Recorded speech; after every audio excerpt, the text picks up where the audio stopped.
Nakakaiyak, nakakakilig. Nakakatawa, nakaka-inlove. Dear MOR. Dear MOR, magandang tanghali sa inyo Popoy at Bea at ganoon na rin sa mga matitikas na kamorkada na adik sa pakikinig sa programa ninyo. Ako nga pala si Cleo, 26 years old na 26 years old na ako ngayon at bunso sa 3 magkakapatid. Hindi kami mayaman pero kahit papaano naman ay nakakaraos kami sa araw-araw. At ngayon nga, ay unti-unti nang gumiginhawa ang buhay namin. Salamat na lamang talaga sa kasipagan ng kuya namin na si Kuya Elvis. Wala na kasi kaming tatay, Popoy at Bea. Hindi naging maganda ang pagsasama ng mga magulang namin. At bago pa nga ako tumungtong ng high school, ay nauwi na silang dalawa sa hiwalayan. Mula noon ay wala na kaming naging balita pa kay Papa. Nasa college na noon si Kuya Elvis at minabuti niyang mag-working student para makatulong kay Mama. Silang dalawa ang naging magkatuwang sa pagpapaaral sa amin ni Ate Era. Popoy at Bea, pagka-graduate ni Kuya Elvis, ay nakahanap agad siya ng magandang trabaho at makalipas lamang ang 2 taon ay si Ate Era naman ang nakapagtapos sa kolehiyo. Mula noon ay sinalunan nilang dalawa ang mga gastusin sa bahay at para sa pag-aaral ko. Hindi naman sila masyadong nahirapan sa pagpapaaral sa akin dahil nakakuha ko ng scholarship nung college. Popoy at Bea, swabe na sana ang takbo ng lahat. Ang plano ko sana ay magtrabaho agad pagka-graduate ko. Pero hindi pa man nangyayari yon, ay nagkaroon na ng maraming sakit si Mama. Wala nang ibang pwedeng mag-alaga sa kanya kundi kaming magkakapatid lamang. At dahil nagtatrabaho sa malalayong lugar sila Kuya Elvis at Ate Era, ay ako ang natoka para bantayan at alagaan ang mama namin na may sakit.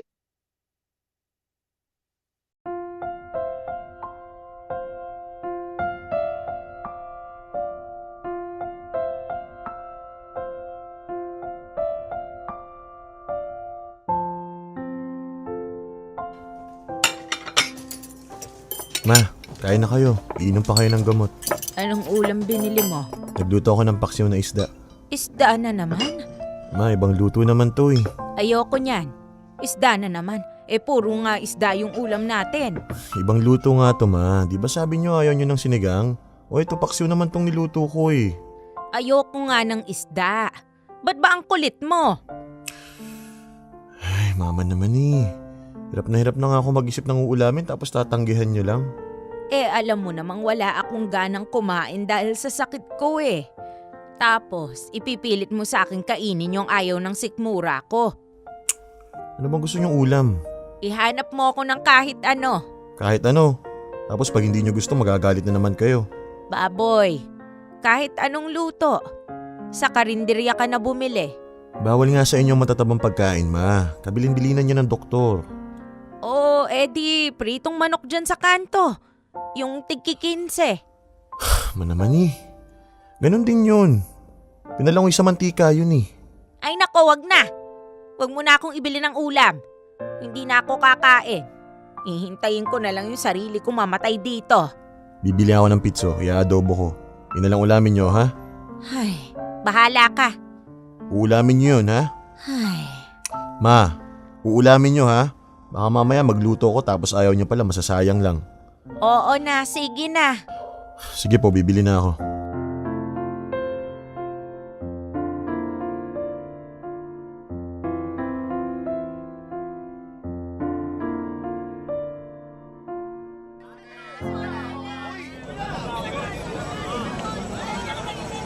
No, sarado na yung pinagbibilihan ko ng manok ah. Di bali, hanap na lang ako sa iba. Si Kuya tumatawag. Hello, Kuya? Hello, Peo. Tumawag sa akin si Era. Hello, Kuya. Sorry, hindi kita marinig. Wait, tatabi lang ako. Nasa palengke kasi ako ngayon maingay. Okay. Hello, Kuya. Hello, naririnig mo na ako? Yan, Kuya, okay na, okay na. Okay, good. Tumawag sa akin si Era. Nagtatrama na naman daw si Mama sa kanya. May nangyari ba dyan? Ay nako, namimili kasi ng ulam eh. O bakit? Ano bang pinapaulam mo sa kanya? Paksiw na isda. Ayaw niya? Ayaw. O sige, ihanap mo na lang ng iba. Ito nga kuya nasa palengke ako ngayon. Magluluto na lang ako ng panibago. Manok naman. Pagpasensyahan mo na muna. Tiis-tiis lang. Alam mo naman, ikaw lang ang mapagkakatiwalaan namin na mag-aalaga kay Mama eh. Ano pa nga ba? Basta kapag may kailangan kayo, sabihin mo lang ha. Kami ang bahala sa lahat. Okay kuya. Cleo, Hmm. alam ko hindi madaling alagaan si Mama. Kaya nga nagpapasalamat kami at napagtsatsagaan mo siya. Kahit papano, panatag kami na nakakapagtrabaho sa malayo. Eh kuya, gusto ko na nga sana makapagtrabaho din eh. Para magkaroon din ako ng sarili kong pera. Huwag mo muna isipin yun. Wala kang dapat ipag-alala. Hindi ka namin pababayaan ni Era. Pag may kailangan ka o pag may gusto kang bilhin, basta magsabi ka lang ha. Sige kuya. Sa'yo lang namin pwedeng ipagkatiwala si Mama eh. Kaya sana habaan mo pa yung pasensya mo sa kanya. Huwag kang maglala. Kami ang bahala ni Era sa'yo. Kahit anong kailangan mo, ibibigay namin. Basta alagaan mo lang si Mama at huwag na huwag mong pababayaan, ha?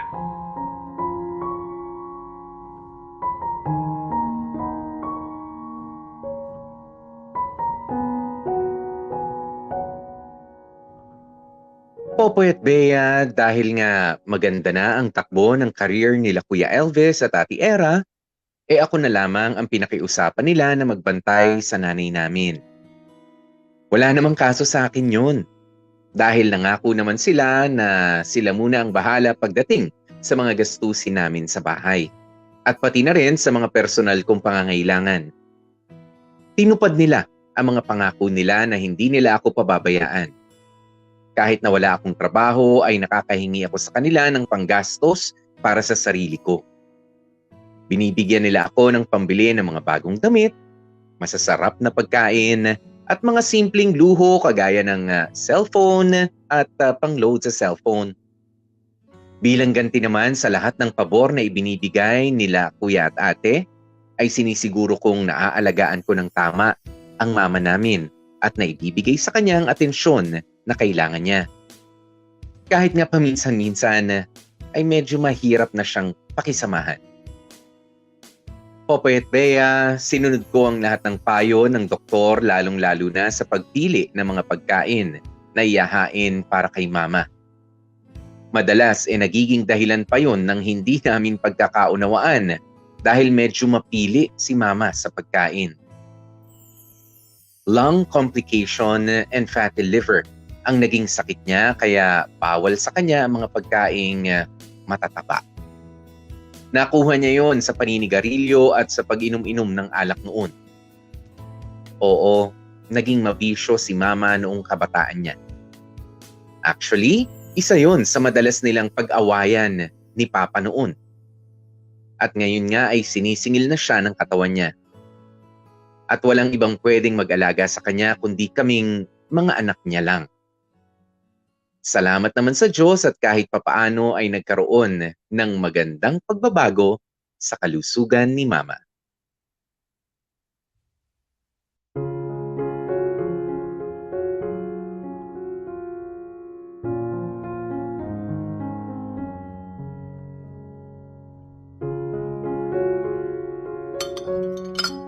Tapos na kayo kumain, ma? Akin na po yung pinakainin nyo. Lalagay ko na sa lababo.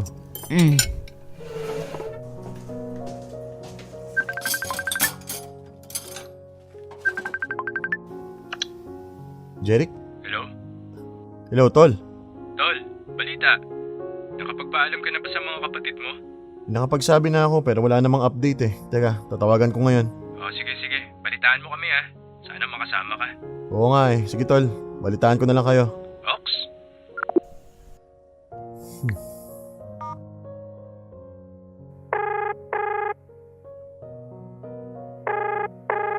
Hello? Hello, kuya. May balita ka na ba dun sa leave na in-apply mo? Naku, nga pala no. Nawala sa isip ko. Sa makalawa na kasi yung lakad namin, kuya eh. May hahabol pa kaya? ganon? Sige, susubukan ko magsabi sa manager ko. Malalaman kaya natin hanggang mamaya kung approve yung leave mo?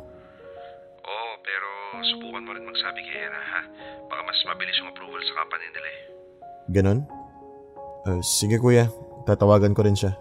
Sige. Sige kuya.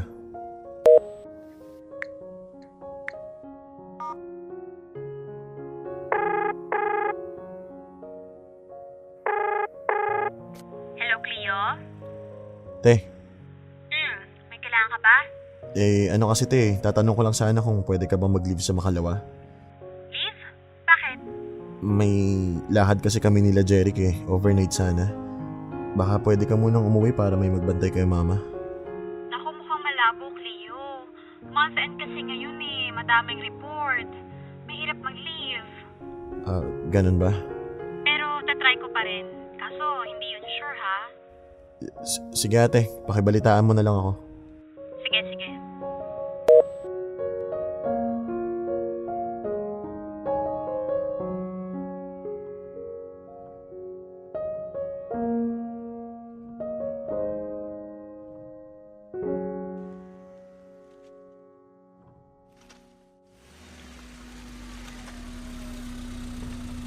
Ingat kayo tol, pasalubong ha. Ano tol? Hindi ka talaga makakasama? Sayang naman. Minsan na nga lang tayo mag-outing Wala Ako nakatoka sa pag-aalaga kay Ermats Hindi na talaga nakapag-leave yung mga utol mo? Hindi nga sayang. Grabe naman. Dala-dalawa yung kapatid mo, ni isa sa kanila walang nakapag-leave. Yun nga yung masaklap Kailangan ba talaga na magbabantay sa airmat mo? Mukhang masigla naman na siya ngayon Oo, medyo maayos naman yung pakiramdam niya. Kaso madalas binabangungot sa gabi. Ganun ba? Lungkot naman ang buhay mo, tol. Hindi ka makagala ng sagad. Yaman mo na, mahalaga. Nagagampanan ko yung responsibilidad ko sa pamilya namin. Kaso tol, hindi lang naman ikaw yung anak ng airmat mo Alam ko. Tol, ibig kong sabihin, hindi lang ikaw yung may responsibilidad na alagaan yung airmat mo. Para saan pat naging tatlo kayong magkakapatid kung hindi kayo magtutulungan? Nagtutulungan naman kami Sus, nasa na nagtutulungan doon? Ikaw lang yung nag-aalaga sa airmat mo. Sila kuya naman nagpapadala ng pera. Hindi naman sila nagkulang sa part na yon. Kaso, sila lang yung umuusad yung buhay. Tapos ikaw, na-stuck ka na sa bahay. Ginawa ka ng caretaker ng mga kapatid mo Hindi naman ibang tao yung inaalagaan ko Ermat ko naman yun. Kadugo ko yun. Siya nga nagluwal sa akin sa mundong to Pero tol, sana kahit papano maranasan mo rin yung ganito, yung ma-enjoy yung kabataan mo. Ang dami mo nang namimiss Sayang yung mga panahon na lumilipas. Ngayon lang naman to tol. Nagkataon lang na hindi na-approve yung leave ng mga kapatid ko. Bale next time, sigurado mapapagbigyan na nila ako. Swerte nga ng mga kapatid mo sa'yo, Cleo Kung ako yung nasa kalagayan mo, malamang nagreklamo na ako. Malamang ako din. Magkakaiba lang talaga siguro tayo ng upbringing. Kami kasi mahalaga talaga sa amin ng pamilya. Lalong-lalo na si mama. Huwag kang mag-alala, tol. Next time kapag may outing, schedule natin ng mas maaga para masabi mo rin agad sa mga kapatid mo. Sabi niyo yan ha? Oo naman. Sige, enjoy kayo doon. Bawi na lang ako next time. Aba dapat lang. Ilang outing ka nang wala Susunod may multa na pag hindi sasama Oo na, balitaan nyo lang ako sa group chat. Ingat kayo. Sige, tol.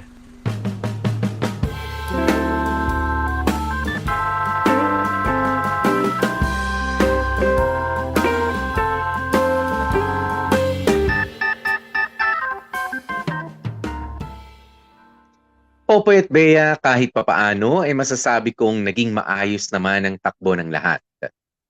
Hindi ko nararamdaman na naghihirap kami pagdating sa usaping pinansyal. Si Mama naman unti-unti nang nanunumbalik ang dating sigla at lakas.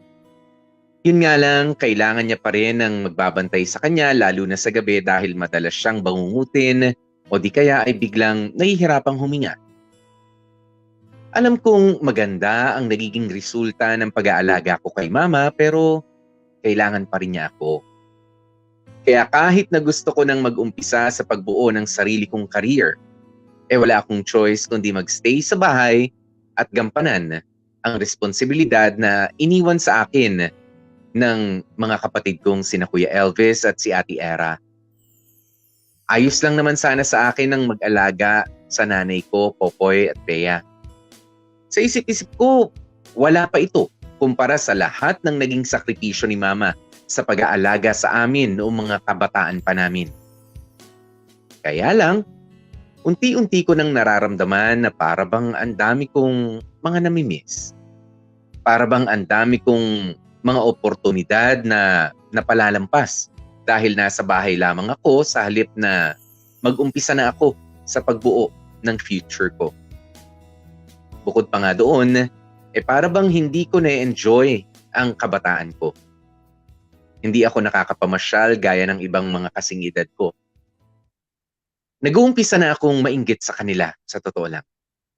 Nag-uumpisa na akong mag-isip na sana ay wala ako sa ganitong sitwasyon.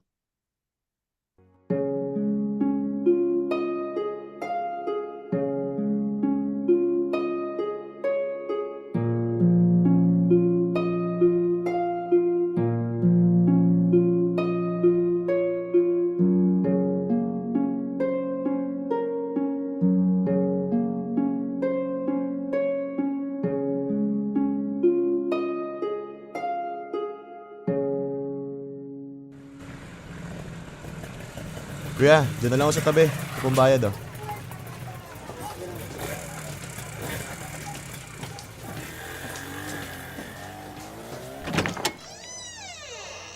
Naku, mag-aalas 7 na pala.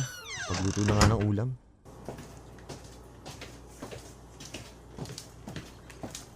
Ma, bumili ako ng hipon. Anong gusto niyong luto? Ma! Ba't di sumasagot yun? Tinako nga sa kwarto. Ma! Kaya naman pala eh. Wala naman pala siya dito sa kwarto niya eh. Saan kaya nagpunta yun? Tuwagan nga.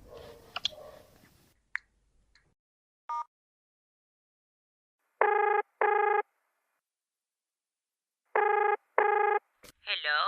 Hello ma, nasaan kayo? Nandito lang sa malapit. Saan nga? Gabi na. Makikita niyo pa ba yung dadaanan niyo? Basta, kaya ko nang umuwi. Huwag ka nang mag-alala sa akin. Anong oras kayo uuwi? Pauwi na rin ako. Okay. Kaya ako na nga muna siya. Magluluto na lang muna ako ng ulam.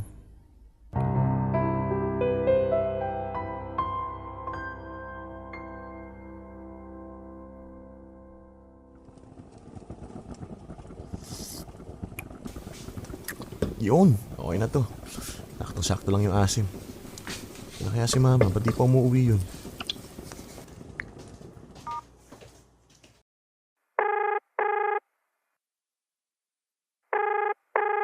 Hello? Hello ma, nasaan na kayo? Nandito nga lang sa malapit. Akala ko ba pauwi na kayo? Eto na, pauwi na. Okay, siguraduhin nyo lang ha. Oo na.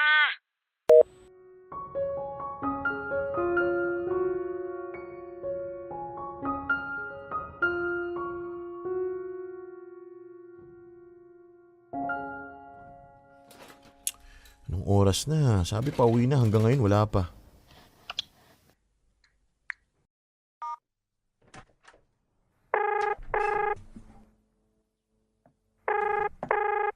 Ano ba, Cleo? Sinabi ko na nga pauwi na ako eh. Ano ba kasing klaseng pauwi yan ma? Kanina nyo pa sinasabing pauwi na kayo, hanggang ngayon wala pa kayo. Eh bakit ba kasi hindi ka makapaghintay? Nasaan ka ba kasi? Gabi na nasa labas pa kayo. Mabuti sana kung hindi malabo yung paningin nyo eh. Sabi ko naman kasi sa'yo, huwag ka nang mag-alala. Hindi pwede yun ma.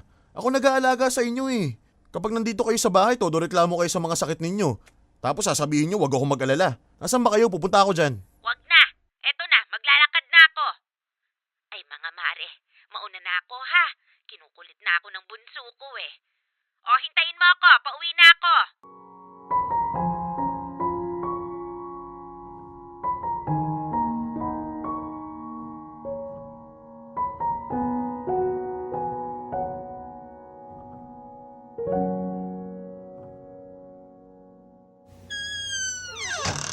Ano bang problema mo? Tawag ka ng tawag. Eh paano? Ilang beses nyo na sinabing pauwi na kayo? Nakapagluto na ako ng ulam, wala pa rin kayo rito. Oh, ano naman? May nangyari bang masama sa akin? Wala naman, di ba? O bakit? Kailangan ba may mangyari pang masama sa inyo bago kayo umuwi? Ang hirap kasi sa'yo, parang bata ang tingin mo sa akin. na parang hindi ko kaya yung sarili ko. Ang hirap sa inyo kapag nandito kayo sa bahay, ang dami nyo sakit na nararamdaman. Pero kapag nasa sugalan kayo, kahit abutin kayo ng gabi, ayos lang kayo. Ano? O bakit? Akala nyo ba hindi ko alam na sa bingguhan kayo pumupunta? Maliit lang tong lugar natin, ma. Imposibleng hindi ko malalaman ang mga pinagagawa ninyo. Pati ba naman yung paglilibang ko mamasamain mo? Walang problema kung maglibang kayo. Ang ayaw ko lang yung inaabot kayo ng gabi. Alam nyo nang halos hindi na kayo makakita, magpapaabot pa kayo ng dilim. Hay nako, ang dami mong kaartehan. Hindi kaartehan yun, ma. Ginagawa ko yung responsibilidad ko na siguruhin maayos ang kalagayan nyo. Hindi pwedeng hayaan ko kayong pumunta kung saan nyo gustong pumunta hanggang sa may mangyaring hindi maganda sa inyo. Oo na! Ginagawa mo na yung dapat mong gawin bilang mabuting anak. At ako naman ang pabigat na magulang. Naiintindihan ko na yung gusto mong iparating. Ma, ayokong magalit sa inyo. Pero sa totoo lang, nakakapagod din gampanan yung obligasyon ko alagaan kayo eh. Kaya sana naman wag nyo nang masamain yung mga ginagawa ko. Sana wag nyo iparamdam na baliwala lahat ng sakripisyo ko.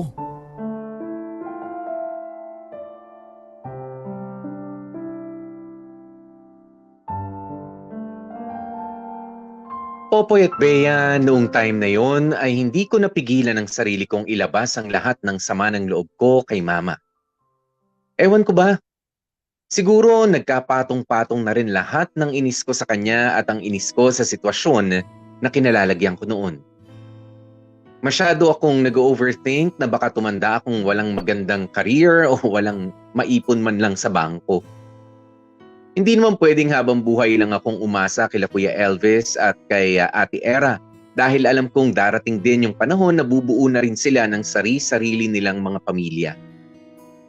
Sa puntong yon, unti-unti ko nang kinwestiyon ang sakripisyo na ginagawa ko para kay mama.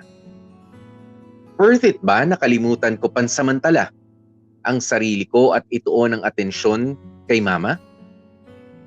Hindi ba masyado ng maraming panahon ang nawawala para sa akin? Alam kong hindi maganda na mag-isip ako ng ganito, pero dahil sa mga ipinapakita ni mama sa akin mismo, ay nadadagdagan lang ang mga dahilan ko na pagdudahan ang mga sakripisyong ginagawa ko. Matagal kong kinimkim ang lahat ng nararamdaman ko, Popoy at Bea. Hindi ko naman kasi pwedeng sabihin lahat ng yon kay mama dahil may pagka-sensitive na rin siya. Madali niyang dinaramdam ang mga simpleng bagay. Nabibigyan niya ng kung ano-anong kahulugan ng kahit na konting salitang sabihin ko. Dala na rin siguro yon ng katandaan at pagkakaroon ng sakit. Hindi rin naman ako makapagsabi ng nararamdaman ko kila Kuya Elvis at Ate Era dahil ayokong ma-misinterpret nila ako. Naghintay na lamang muna ako ng mas magandang pagkakataon para mapag-usapan namin ng masinsinan ang lahat. Sa ngayon, hanggat nandito ako sa sitwasyon na ito, ay gagampanan ko ng maayos ang responsibilidad ko. Kahit na alam kong ako mismo ay nangangailangan din ng pag-aalaga at ng paggabay. Dear M.O.R. Ang mga kwento ng puso mo. Dear M.O.R. Nakakapagod. Popoy at Bea, mahirap ang sitwasyon ko. Pero alam ko rin naman na hindi lang ako ang nakakaranas ng hirap sa pamilya namin. Alam kong hindi rin madali para kila Kuya Elvis at Ate Era ang magtrabaho sa mga malalayong lugar. At mas lalong hindi madali para kay mama ang makaramdam ng iba't ibang sakit at komplikasyon. Lahat kami ay biktima ng kasalukuyang sitwasyon. Kung tutuusin nga, kahit papano ay maswerte pa rin kami dahil hindi na namin kailangan magmakaawa o lumapit sa kung sino-sino para lang humingi ng tulong. Sapat ng nagdadamayan at nagtutulungan kami kaya nairaraos namin ang mga problema sa loob ng pamilya namin.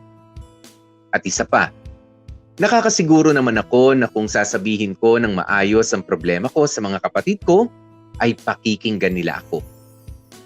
Yun lang talaga ang kailangan ko eh. Isang magandang tiyempo para makausap sila at masabi sa kanila ang kung anumang gumugulo sa isipan ko sa ngayon.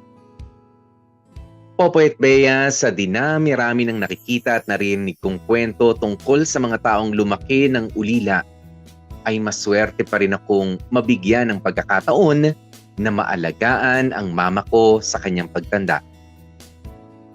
Yun ang itinatakbo sa isipan ko. Pero kahit anong gawin kong pangungumbinse sa sarili ko, hindi ko talaga maiwasang isipin na sana ay mas malaya ako ngayon. Sana may pagkakataon pa akong gawin ang anumang gustuhin kong gawin.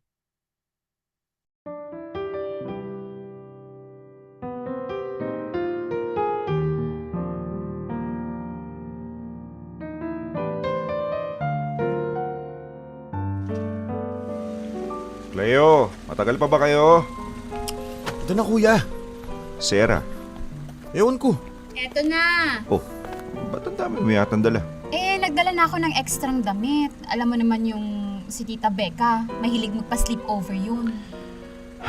O siya, sumakay na kayo para makaalis na tayo. Teka, si mama nandiyan na sa kotse? Wala pa eh, tawagin mo nga. Ma! Ma!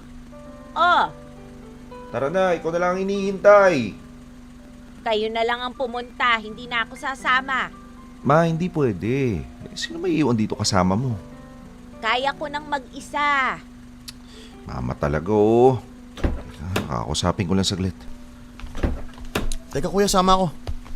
Ma, magbihis ka na. Ikaw na lang hinihintay namin. Hindi na nga ako sasama. Hindi nga kasi pwede. Hinihintay tayo ni Tita Becca. Doon lahat tayo. Oh, bakit mo ako pinagtataasan ng boses? Hirap niyong kausap eh. Kanina pa sinasabi magbihis kayo. Ayaw niyong kumilos. Kuya, wag mo naman sigawan si mama. Nakakainis kasi. Ang kulit-kulit eh. Kahit na, hindi naman tamang sigawan mo. Nanay natin yan eh. O di sige. Ikaw kung mausap. Bahala kayo dyan. Ma, tara na po. Tutulungan ko kayo mag-ayos ng susuotin nyo. Kung pagtaasan ako ng boses, ganun-ganun na lang. Porket matanda na ako. Sakit na ng ulo yung tingin nyo sa akin. Ma, hindi po. Ganun lang talaga si kuya. Madaling uminit ang ulo. Eh, kasi laging pagod sa trabaho yun eh. Hayaan niyo po, kakausapin ko. Kakausapin mo. Tapos ano? Ako na naman yung pag-uusapan ninyo. Kung ano-ano na naman yung sasabihin ninyo tungkol sa akin. Di ma, papagalitan ko si kuya. Di kanya dapat ganun kausapin. Pero sa ngayon, tumayo na muna kayo dyan para makalis na tayo. Miss na kayo ni Tita Becca eh. Palagi niya kayong kinakumusta sa akin. Nakakausap mo ang Tita Becca mo? Opo, sa chat. Kaya hindi pwedeng hindi kayo sumama sa amin. Minsan sa 1 taon na nga lang mag-birthday yung kapatid nyo, hindi pa kayo pupunta. Ay, kung ganyan sana makipag-usap ang kuya mo. Baka kanina pa ako nagbihes. Yun, sasama na kayo. Ayaw mo ba? O syempre gusto, tara na.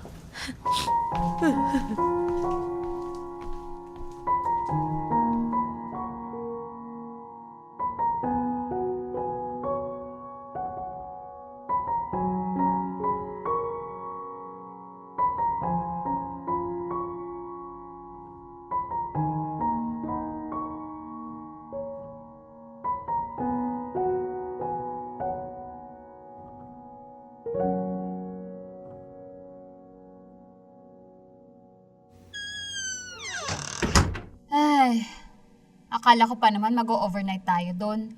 Sayang lang yung pagdadala ko ng ekstrang damit. Sino ba kasi nagsabi sa'yo magdala ka ng maraming damit? Kung hindi sana nag-inate si Mama, malamang hindi tayo uwi ng maaga. Psst, ate. Sinabi ko naman sa inyo, di ba? Huwag nyo na akong isama. Kayo lang yung nagpumilit. Tara na sa kwarto nyo ma, para makapagpahinga na kayo.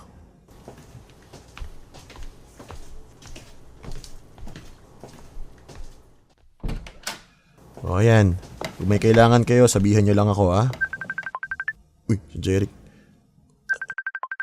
Hello, Tol. Tol, nakita ko yung sasakyan ng kuya mo ah. Nandyan sila ngayon? Oo, Tol. Nasabi mo na? Ang alin? Sira, nakalimutan mo na naman. May Batangas tayo, next month na yun. Gagi ko nga pala, nawala na naman sa isip ko. Sabihin mo na hanggat nandyan sila para makapagpaalam ka ng maayos. Para makapag-apply na rin sila ng leave sa trabaho. Sige, Tol. Salamat sa pagpapaalala ha. Anytime. Balitaan mo kami ah. Sige, Tol.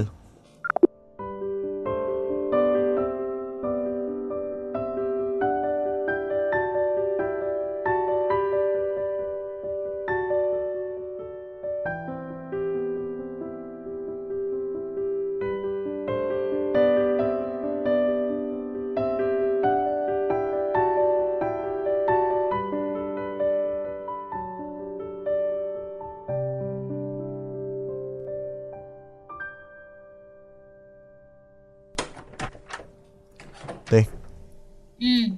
pwede ba kayo mag-leave sa trabaho nyo next month? Naku, hindi pwede. Lo, di ko pa nga nasasabi kung anong date, hindi na kagad pwede.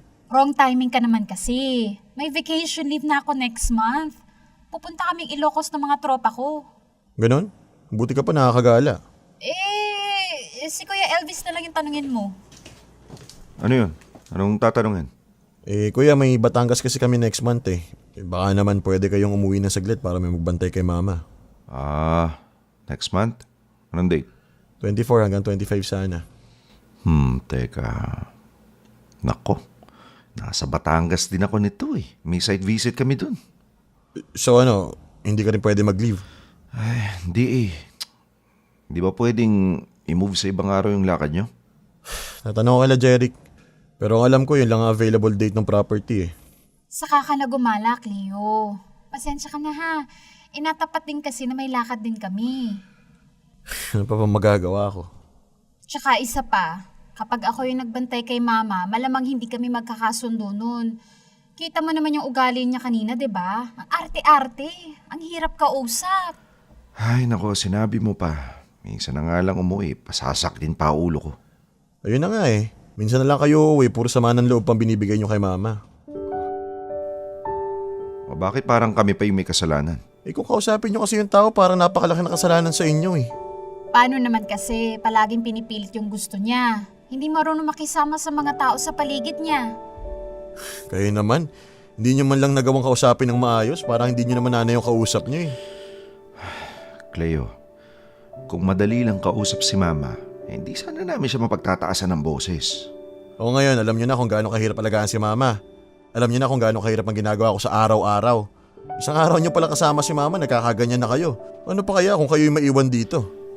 Kaya nga ikaw yung pinaiwanan namin dito, di ba? Oo, alam ko.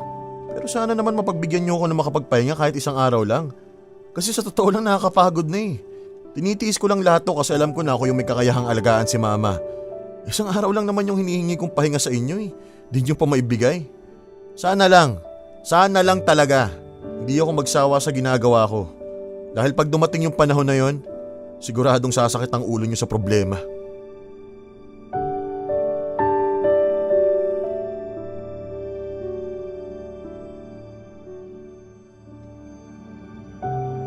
Popoy at Bea, sa araw-araw na ginawa ng Diyos na kasama ko ang mama ko, ay hindi ko na rin namamalayan na mas lalo akong napapalapit sa kanya.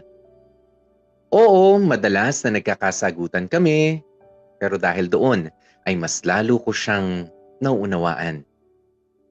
Alam ko kung ano yung mga bagay na pwedeng maging dahilan ng pagtatampo ni mama, at alam ko na rin kung papaano siyang susuyuin. Sa madaling salita, mas lalo kong minahal ang mama ko. At palagay ko, ganun din naman siya sa akin. To the point na ako na lang yata talaga ang nakakaintindi sa kanya sa aming tatlong magkakapatid. Sa akin lang siya nakikinig.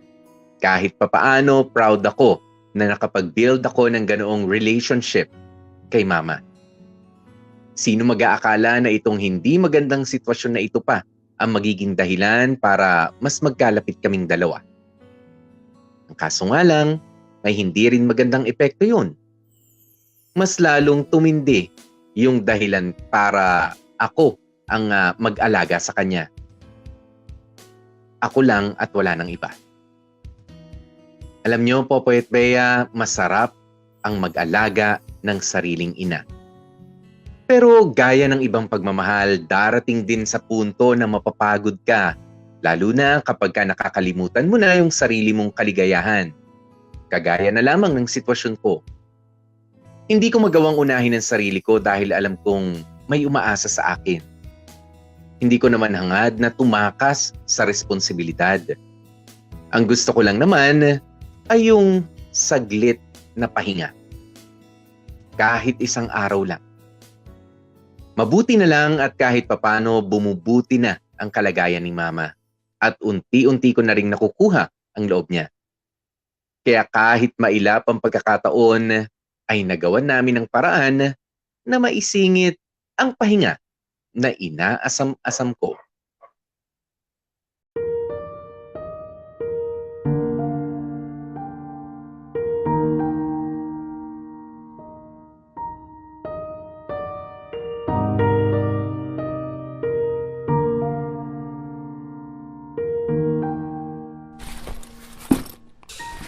ba ako nakalimutan?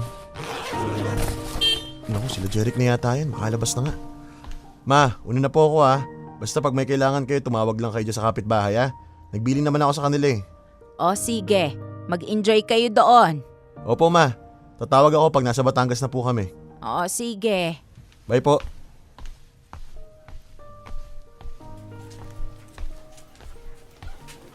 Yun, sa wakas, tuloy na rin yung pagsama mo. Oo nga eh. Whew, finally. O ano pa hinihintay mo? Tara, sakay na. Let's go.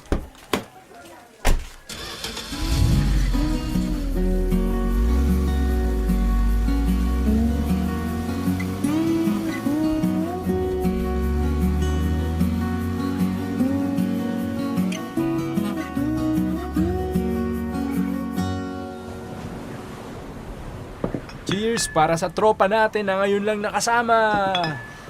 Ngayon lang nakasama, tumakas pa. Cheers! Cheers! Buti pinayagan ka ng mama mo na umalis. Oo, hindi naman mahirap kausap yung si mama eh.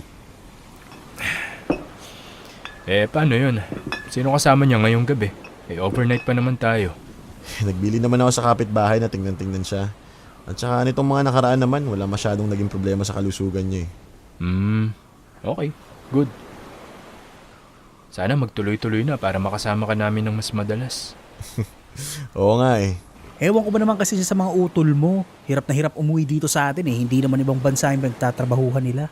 Si Kuya Elvis kasi mataas na yung katungkulan sa kumpanya kaya madalas kahit weekend kailangan niya mag-report. Yung ate mo?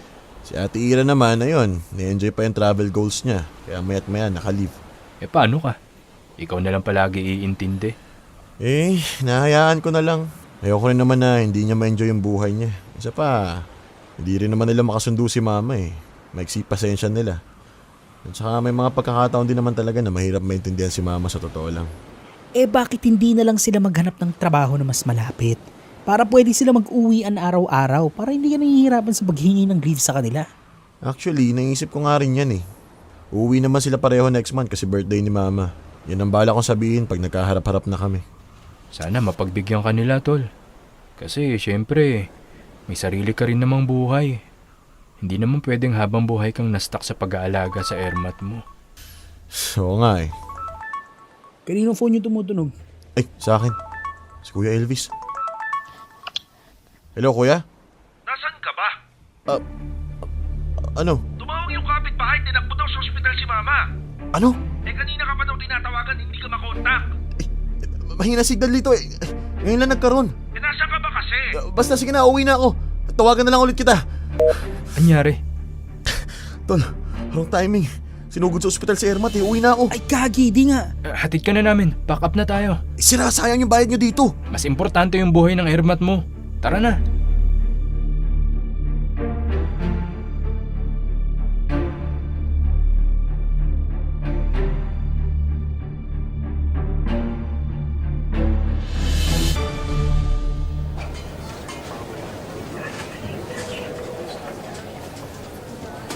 Kuya, sesya na.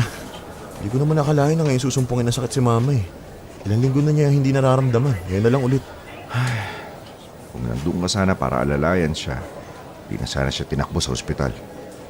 Paano kung walang kapitbahay tayong nagmamalasakit? Baka kung napano na si Mama. Kung walang kapitbahay na mapagbibilinan, hindi ko naman siya iiwan eh. May kapitbahay man o wala, hindi mo dapat siya iniiwan. Alam mo namang maselan yung kalagayan ni Mama eh. Una mo pa yung paglalamgyerda mo. Kung pinagbigyan niyo sana yung hinihingi kong leave, hindi sana umabot ng ganito. Hindi nga kasi pwede, di ba? Kaso anong ginawa mo? Pinagpilitan mo yung gusto mo. Tignan mo tuloy nangyari kay Mama. Bakit kung umusta ka kuya, parang concerned ka kay mama? Hindi mo nga matagalan nalagaan siya ng isang araw eh. Kaya nga sa namin siya binilin, di ba? Kasi ikaw lang yung mapagkakatiwalaan namin na mag-aalaga sa kanya. Kasi nga, hindi naman ganun kalalim ang pagmamalasakit nyo kay mama. Akala nyo kasi porque nakakapagpadala kayo ng panggastos at panggamot niya, ayos na eh. Akala nyo sapat na yung pera nyo? Hindi lang yun ang kailangan namin kuya. Hindi lang yun ang kailangan ni mama. Huwag mo akong pagsasalitaan ng ganyan ha. Hindi mo alam lahat ng sakripisyo ko. O bakit? Ikaw? Alam mo ba lahat ng nangyayari kapag wala ka dito sa bahay? At alam nyo ba lahat ng iniinda ni mama? Ha? Yung mga sakit niya, oo alam nyo. Pero yung mga sama ng loob niya, yung mga iniisip niya bago matulog sa gabi, lahat ng nararamdaman niya, wala kayong kaalam-alam. Kaya wag niyo kong pangaralan tungkol sa sakripisyo, kuya. Dahil hindi lahat ng bagay alam niyo.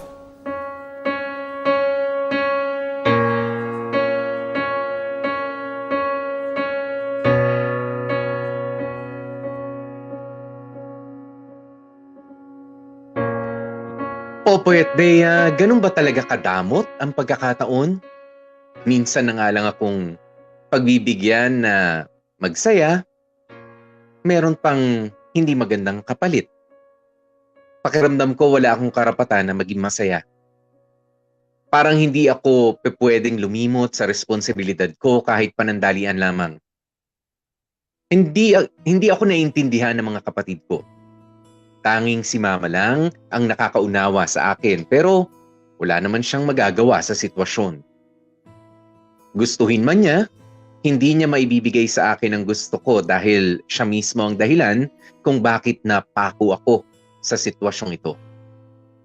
Alam kong marami ang magagalit sa inyo sa sasabihin ko, Popoy at Bea. Sa totoo lang, hindi ko napigilang hilingin na sana nga ay natuluyan na lamang si Mama nung time na yun. Yun na lang kasi ang paraan eh. Kung hindi na siya tuluyang gagaling mula sa sakit na nararamdaman niya, ang pagkawala na lamang niya ang natitirang solusyon sa mga problema ko. At oo, napakasama kong anak para isipin man lang yun. Mabuti na lang at hindi nagtagal sa akin yung ganoong kaisipan. Agad-agad akong nagsisi at bumawi kay Mama. Mas kailangan niya ako ngayon. Lalo't nagkaroon ng hindi magandang epekto ang pag-atake ng sakit niya. At hindi na ako papayag na may mangyari pa ulit na masama kay Mama.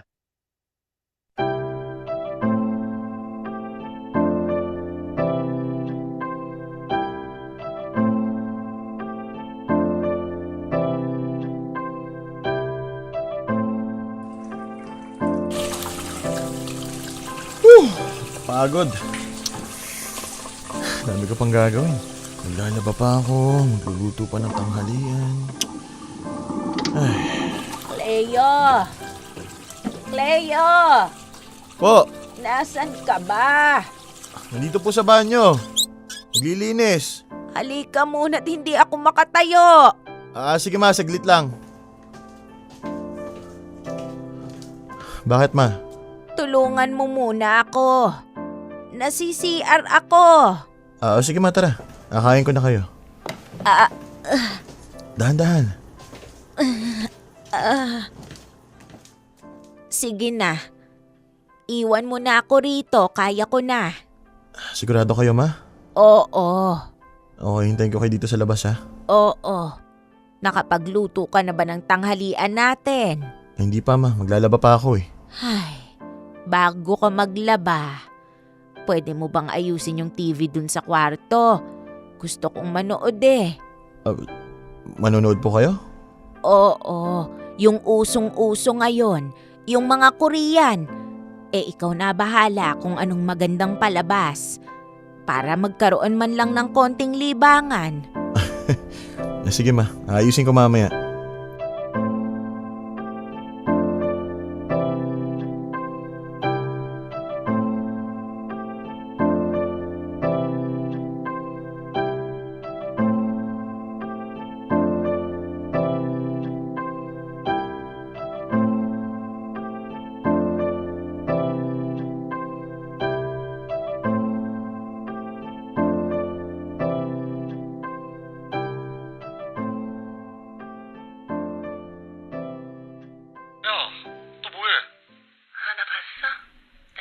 O yan ma, okay na. Pwede na kayo manood. Yan ba yung pinapanood ng Tita Becca mo? Oo ma, trending na trending yan ngayon. Sige ma, nood muna kayo dyan ha. Maglalaba lang muna ako. Tapos magluluto ako ng tanghalian natin. Dadalan ko na lang kayo dito kapag luto na ha. Cleo. Bakit ma? Ay, nahihirapan ka ba? 그게 다이아몬드야? Po? Nahihirapan ka ba sa pag-aalaga sa akin? Bakit niyo naman po natanong yan? Kasi, ang bata-bata mo pa. Napako ka na sa pag-aalaga sa akin. Sa halip na enjoyin mo yung kabataan mo. Eto ka, hirap na hirap sa mga gawain dito sa bahay. Pati na sa pagbabantay sa akin. Wala namang kaso sa akin yun, Ma. Alam kong hindi ka lang nakakapagreklamo. Pero ang totoo, gustong-gusto mo nang makalaya sa obligasyon. Alam kong hindi ka lang makapagreklamo. Pero ang totoo, gustong-gusto mo nang makalaya sa obligasyon. Pero, Cleo, anak, huwag kang magsasawa sa akin, ha? Ma, Habaan mo pa ang pasensya mo sa akin, nak. Konting tiis na lang. Matanda na rin naman ako eh. Malapit na rin akong mamatay. Ma, huwag niyo na sabihin yan. Huwag mo akong iiwan, anak, ha? Takot akong mag-isa. Ma, huwag mo iiwan. Nandito lang ako. Salamat, anak. Sila kuya at ate mo kasi. Iniwan na ako eh. Pinaubayan na nila ako sa iyo. Ayaw na nila sa akin kasi matanda na ako. Mahirap na akong alagaan. Di totoo yan, Ma. Kailangan lang nilang maghanap buhay para matustos yung pangangailangan natin dito sa bahay. Alam ko. Pero hindi naman ako tanga, anak. Alam kong umiiwas lang din sila sa obligasyon na alagaan ako. Hindi ko naman sila masisisi. Kasi mahirap nga naman talagang mag-alaga ng matanda. Lalo na yung kagaya ko na magulong kausap. Pero salamat kasi nandyan ka. Ikaw lang yung nagtsatsaga sa akin. Ma, mahirap din naman kaming alagaan ng mga bata kami. Pero pinagtsagaan niyo kami. Pinalaki niyo kami. Hindi kayo nagreklamo. At alam kong ginawa niyo yun. Hindi lang dahil anak niyo kami. Kundi dahil mahal niyo talaga kami. Kaya huwag kayong mag-alala. Kami naman ang mag-aalaga sa inyo ngayon. Pagtutulong-tulong kami, Ma. Hindi ka namin pababayaan.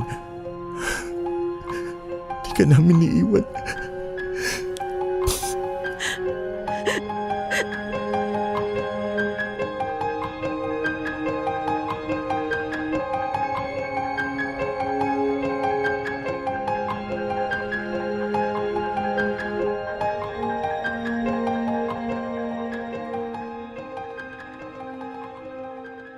Popoy at Bea, parang tinutusok ng karayom ang puso ko habang naririnig ang mga salitang yon na nanggagaling kay Mama.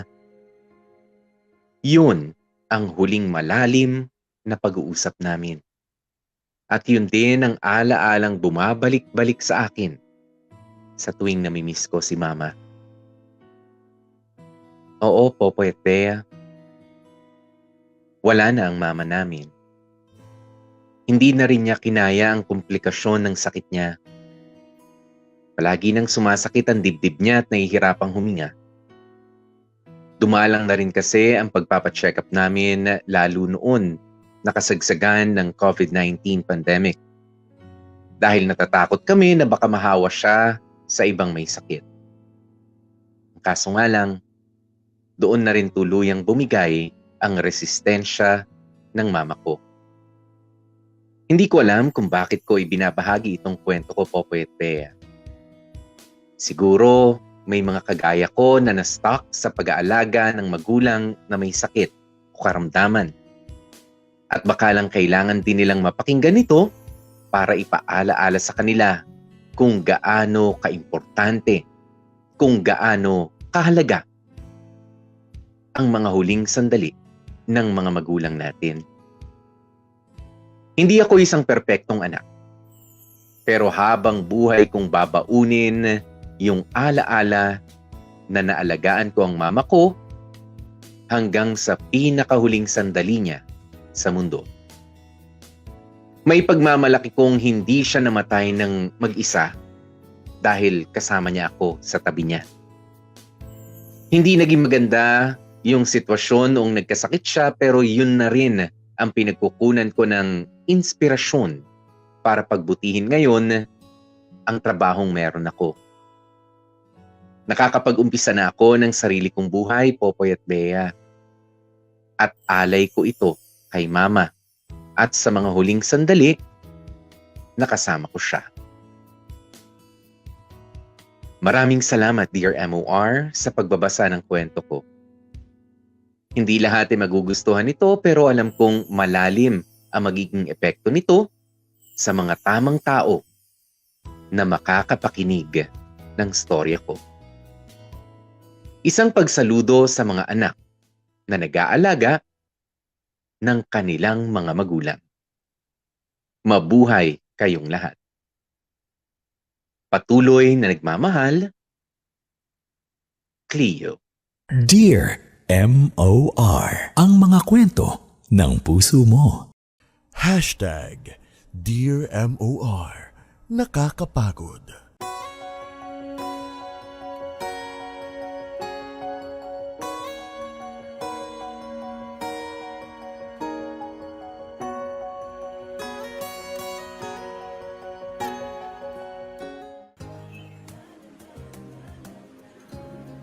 Mga kapamilya, oras na natin. It's already 9 minutes. Makalipas ang alas 2 ng hapon.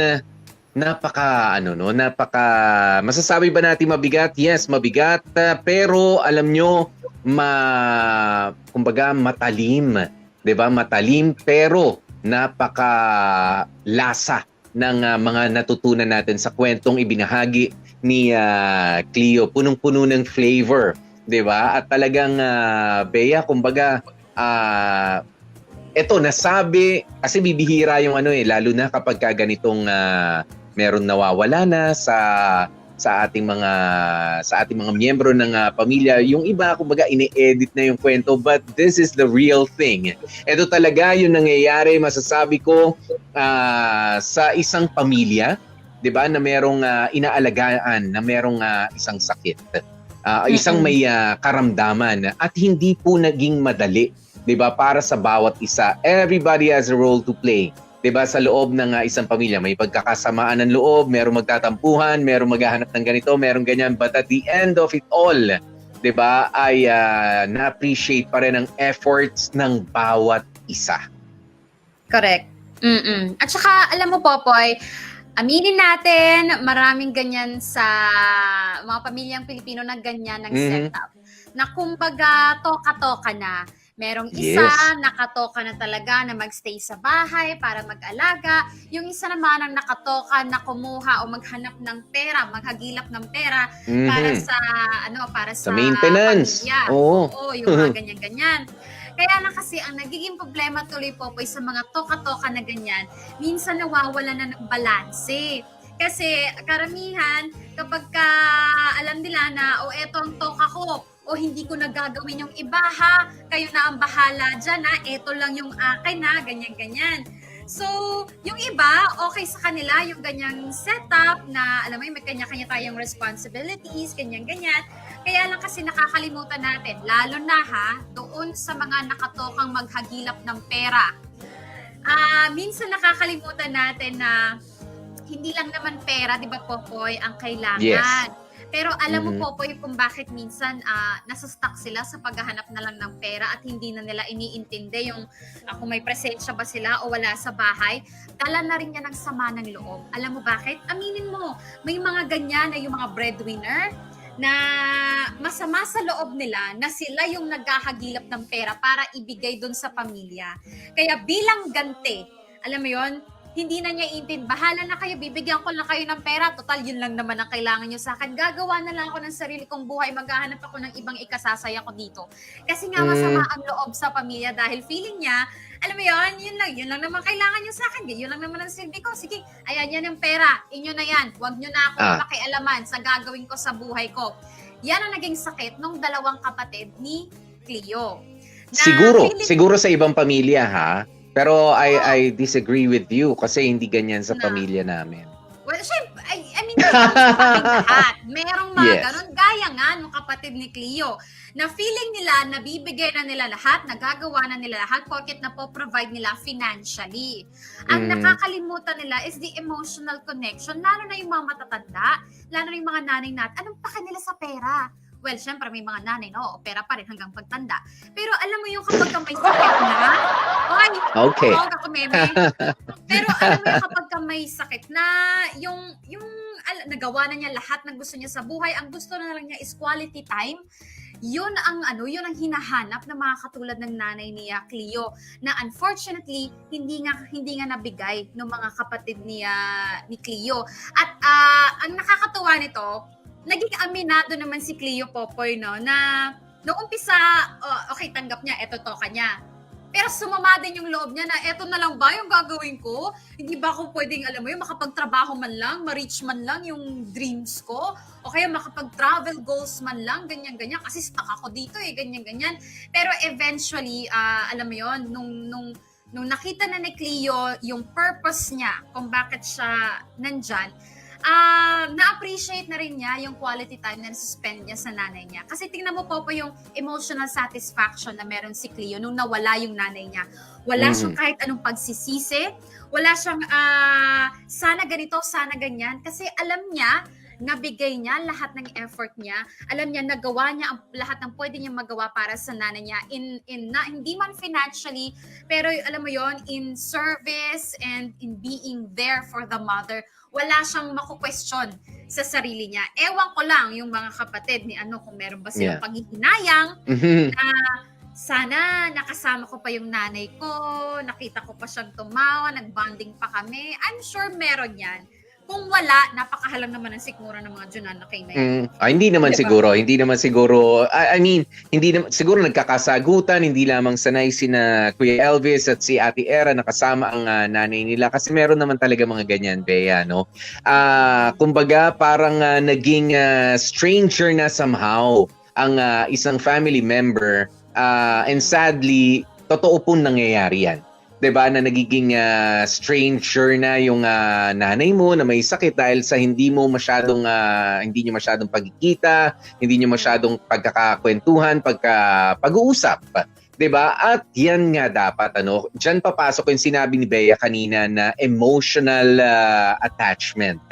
'Di ba? Na kailangan talaga bukod sa pera, bukod sa serbisyo na ibinibigay natin para sa isang family member na nangangailangan ng tulong natin and sa magulang pa nga natin na may edad na or nangangailangan na ng pag-alaga kung meron siyang karamdaman, dapat yun ang hindi nawawala. Kaya ikaw yung primero uno na nagbibigay ng financial support kay nanay at kay tatay, wag mong lahat ron because alam nyo, you cannot compute. 'Di ba? You cannot equate yung service na ibinibigay ng isang kapatid mo doon sa pera na ibinibigay mo. 'Di ba? Kaya mas maganda diyan, meron ng financial help, meron pang emotional and your presence. Yan po yung mga magagandang help na may tutulong natin sa mga magulang natin para at the end of the day, 'di ba? Hindi yung nakapagpadala na ako. Bakit ganito? I mean, kung hindi man ako nagpapasalamat kasi hindi sila mga nanunumbat. Di ba? Hindi naman sumbatero at sumbatera sina Elvis and Era. Talaga namang ginawa rin nila yung role nila. Kumita para sa maintenance, sa pag-aalaga, sa mga check-up. Hindi po biro ang magkaroon ng sakit.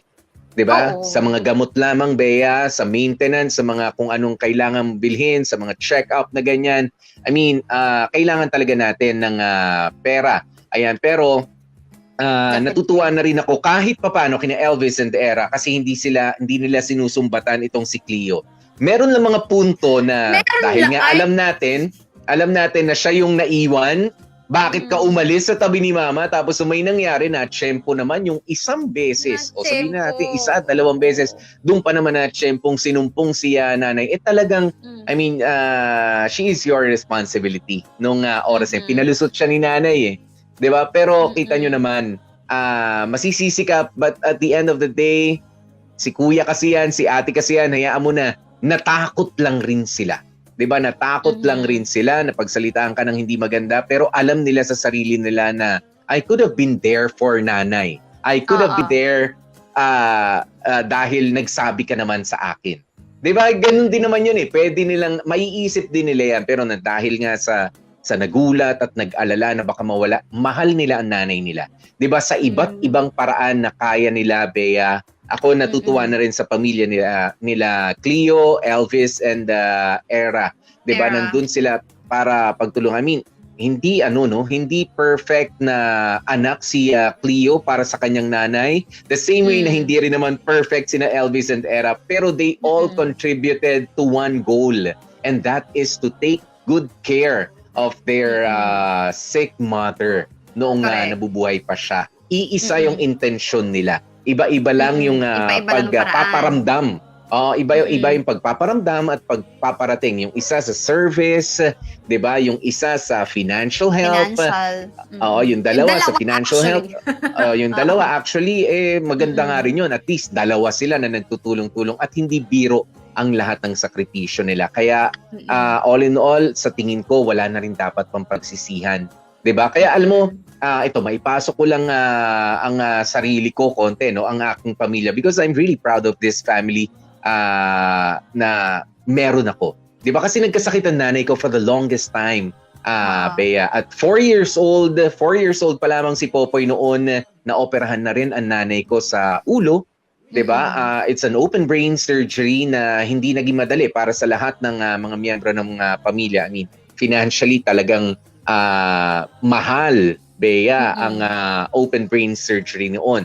Pero naka-recover nanay ko and then nag-recur yung meningioma niya 10 years after, so 98. Tinuloy na naman laser surgery pero medyo kailangan na talaga ng therapy tsaka medyo mas tumanda na rin ang nanay ko. Pero nandyan ang mga kapatid ko, nandyan ang tatay ko, 'di ba, na nagtutulong-tulong, and then kami, sabi, ikaw naman ang malaki sa pamilya natin, ikaw ang taga-buhat, ikaw ang taga-bit-bit ng wheelchair, ikaw ang taga-sama sa, anong tawag mo dyan, sa physical therapy ni mommy. Pero alam mo, nakita ko yung sarili ko kahit papaano dito kay Cleo. As in, kami yung naiiwan sa bahay kasi nag-aaral, yung iba patapos na, yung iba nagtatrabaho na, yung 4 na kapatid ko. Kami yung magkayakap ng nanay ko. Sa laki kong to, Bea, kami yung magkayakap ng nanay ko, magkakwentuhan kami, papaabot ng gamot. Ako yung tagapigil ng pagkain niya, pagka yung alam mo yun nalilibang sa isang pagkain na alam mong bawal. Sumusobra Pwede mong patikman pero bawal. Alam mo ba, dumating ako sa point na kanina sa pag-uusap na nagalit agad si Kuya Elvis. Tapos sinabi ni Cleo, hindi naman kasi ganyan makipag-usap. Alam mo, it's the same joke, it's the same biro coming from kay Kuya yata na ginawa niya sa nanay ko. Nagalit ang nanay ko. Nako. 'Di ba? Dahil inawat doon sa paborito niya kasi parang braso de Mercedes yata o leche flan yan. Diyos ko po. Sabi niya, isang slice na lang na maliit. Pero alam mo yun, pagka ako ang nagbibiro sa kanya, Mami, hindi na ganyan. Pagka si Popoy ang nagsabi, it's okay, it's cute. Pero pagka isa sa mga kapatid ko, parang, ano ba, sige, patayin nyo na lang ako. Ganyan yung dating sa kanya. Huwag nyo na akong pakainin. Magtatampo siya. Totoo yun, magtatampo siya. And I really remember si Mami na ganun. Kaya tinatanong ng mga kapatid ko, bakit pagka po si Popo yung nagsasabi ng ba't pagka siya nagsasabi, okay lang sa inyo? Ewan ko sa inyo, hindi nyo na ako mahal. Ganun na. Ganun ang nanay ko. Kaya alam mo yun, the emotional attachment nandun. I mean, sa lagi niya nakakasama. Parang din, Popoy, parang pag-aalaga din actually ng anak. Kung sino yung palaging kasama ng bata, doon talaga close yung puso. Kasi nga meron naman na form na bond. Hindi naman natin syempre masisisi yung mga tao na wala sa bahay, yung palagi nagtatrabaho na alam mo yun, meron na kasi kayong routine, meron na kayong parang nagja-jive na yung way nyo mag-usap, ganyan-ganyan.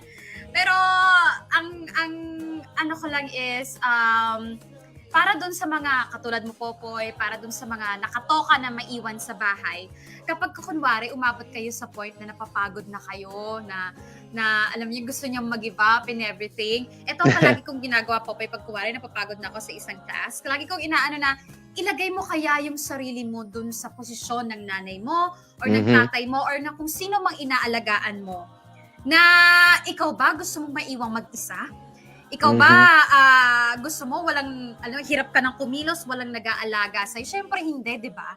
So palagi mo ilagay yung posisyon mo, yung sarili mo dun sa posisyon ng inaalagaan mo kapag napapagod ka na, and then you will understand how essential you are, how important you are, na alam mo yon, na hindi ka pwedeng basta lumayas na lang or mag-give up na lang. At ito pang isang gusto kong sana sa mga kamorkada natin na may ganyang sitwasyon. Nakakapagod naman talaga, Popoy, if you're stuck in one position or in one responsibility for the longest time. Kaya sana kamustahin nyo rin yung isa't isa, kayong magkakapatid, na hindi naman madali porket nasa bahay, happy, relax lang. Siyempre, hindi. At Nakakasawa rin sa bahay, no? Gusto mong makakita ng ibang itsura ng, ito na pala ang mundo ngayon. Ganon. Lalong hindi rin siya, larong nakakapagod din yung palaging bumabiyahe papunta sa work, di ba? Kaya every now and then, tama naman, try niyong pagpahingahin yung isa't isa. Yes. Pwedeng magpalit kayo for a day, o di naman kaya, ayun nga, lumabas kayong lahat, i-give up nyo lahat ng mga trabaho nyo and everything. Magsama-sama kayong isang pamilya para mag-relax. Alam mo yun, para magkamustahan. Kasi hindi pwedeng tuloy-tuloy na trabaho lang, tuloy-tuloy na, alam mo yun, ratsyada lang sa pag-aalaga and everything na walang pahinga.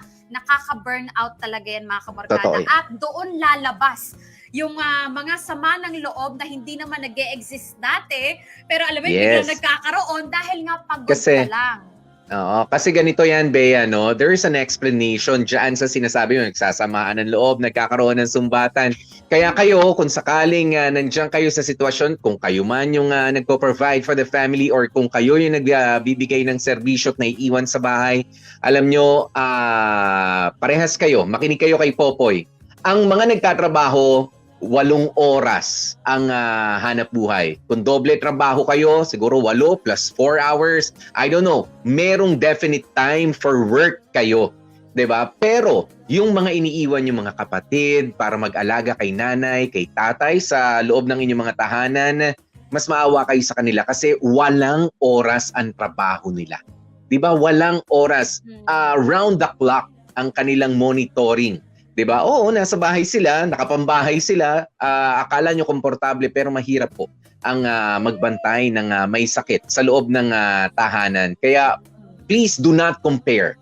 Diba? Please never ever compare your 8 oras doon sa walang oras at walang definite na sweldo. Isa pa yan, Bea. Diba sabihin, bakit? Ano ba na itutulong mo? Ikaw ba bumibili ng gamot ni nanay? Oo, ako lang nagpapainom pero ako nagbabantay sa kanya. 'Di ba? Ganyan na yung niya, magiging sumbatan niyan. Kaya do not even think about it. 'Di ba? Don't bring it up. Why? Magkakasakitan lang kayo magkapatid. Iisa intensyon nyo. Gusto nyong makagawa ng maganda para sa mga magulang ninyo. Pero alam nyo, para kayo nag-aaway na iisa lang naman din yung matatalo. Parehas kayo.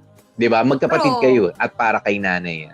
Bea, basa lang tayo. Maganda itong sabi ni Seri Gonzales. Pasigaw na lang ako ng I love you po, inay. Diba? Oo, nang importante. Na sinunda naman ni Sha Galos. Very inspiring itong sender. Medyo nakaka-guilty nga sa part ng mga anak na hindi mo kasama ang family mo or yung mga anak na hindi naaalagaan yung mga parents nila. As an OFW, masakit din talaga yung ganito. Hindi mo kasama ang parents mo. Kasi habang tumatagal, lumiliit yung chances na magkakasama kayo. 'Di ba? Totoo rin yan. Yung iba, lumalayo pa ng nasa ibang lupain, nagtatrabaho para kumita ng pera. Pero I mean, even the emotional, may nadedetach eh. Siyempre, kung sino yung mas madalas kasama. Kumbaga yun na lang ang premyo. sa inyo, may pera kayo naiipon. Yun na lang isipin nyo. Pero yung mga nandito na sinusuportahan nyo, yung mga kapatid nyo nag-aalaga, wala man silang pera, ang isipin nyo na lang, at least mas close ako at nahawakan ko, naseservisyoan ko si nanay o si tatay. Di ba yun na lang isipin nyo, wag mo nang ikumpara yung buhay mo dun sa kapatid mong nasa ibang bansa.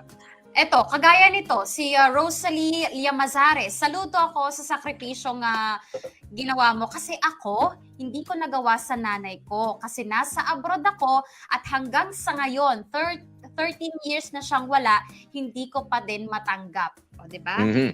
Kaya kahit pa paano, may kanya-kanyang may Yes. kanya-kanyang positive and negative points. Oo kahit naman. pa paano, yung Mm. bawat responsibilidad sa pamilya. Si Kel Asuncion, ang sabi niya, salute to you, Cleo. Kagaya ko, kamamatay lamang din ang nanay ko last March 7. Pero sariwa pa rin yung alaala ng mga huling sandali ng buhay niya.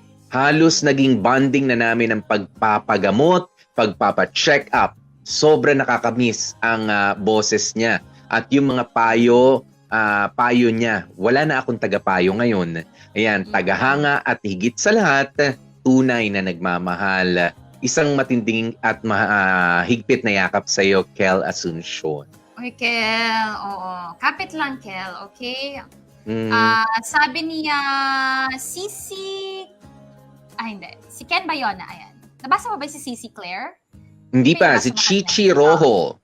Chichi, ayan. Sabi niya, we should show our parents how much we love them while they're still with us. Big virtual hug for Cleo and his siblings. Ayan. Oh. Yeah. At dahil napakaseryoso ninyo at napakabigat kasi ng kwento, ito na nga po ang sinabi ni Marvin. Mas bilib ako sa mga kumpari kong nag-aalaga ng mga babae na hindi naman nila jowa. Sometimes talaga, Popoy, meron tayong isang kaibigan na, alam mo yun, lahat tayo, damag-dama, yung mga pangyayari sa buhay, tapos merong isang, alam mo yung wala sa hulog. Yeah. Kaya ang sarap na lang ihulog. Alam mo yun? Yes.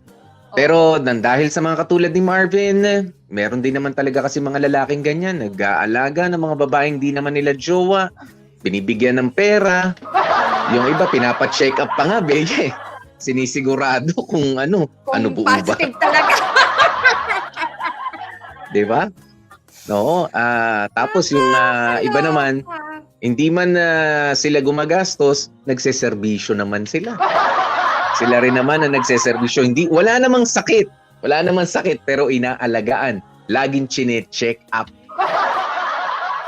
Oo, Okay. baka kasi may mga kinakapayan, di ba, Popoy, para ito talaga si Marvin, panira ever. Anyway, Popoy, magpasalamat muna tayo sa mga napakagaling nating dramatisang gumanap for today. Ayan, ang dakilang si Cleo, Dan Kaposyon tayo dyan, syempre. Si Nanay, si Jamie Rubio yan, at yung mga kapatid niyan, si Elvis at si Ira, si Jag Kamat, at ako pala yan, Diyos ko si Jeric, ang tropa ni Cleo, si Warlie Alagaw yan, si Del, si Chan Palma, at ang tumanggap ng liham na ito ay si Warlie Alagaw, at ang nag-edit ay si Joko Loco.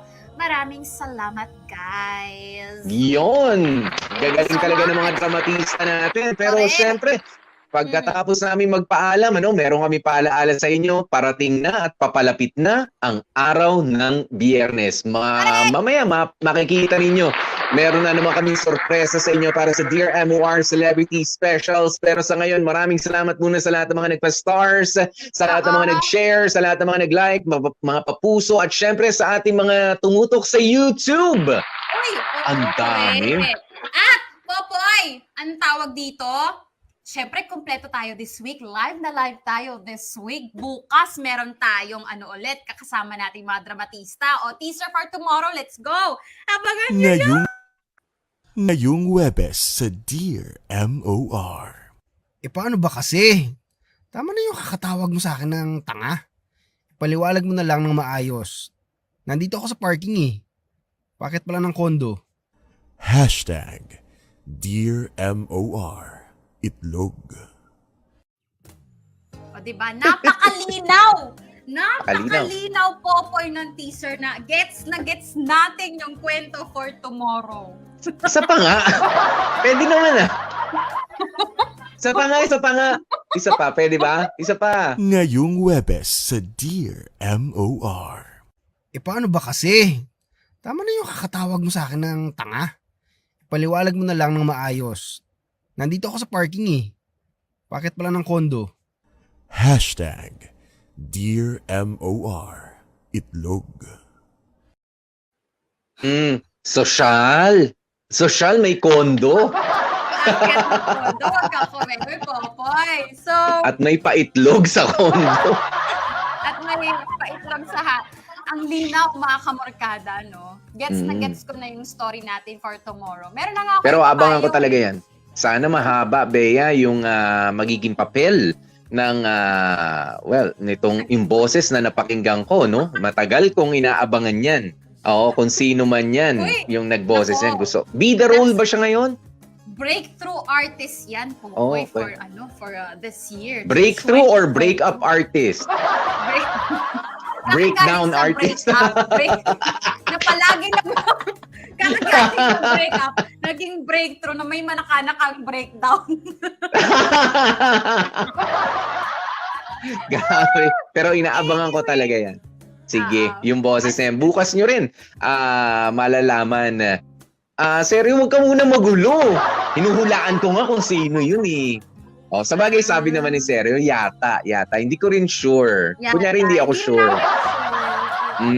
Bukas ang tabayanan po natin yan. Oo, bukas na lang. Bukas na tayo Tuloy na kaya natin ngayon. May time ka pa ba? Na-excite ako. Hoy! May time ka ba, ya? Wala nang tayo, mag-aalaga pa ako! Wala na. Mag-aalaga na. Sorry, kung may time lang sana si Bea, tuloy na natin tong kwento na to eh.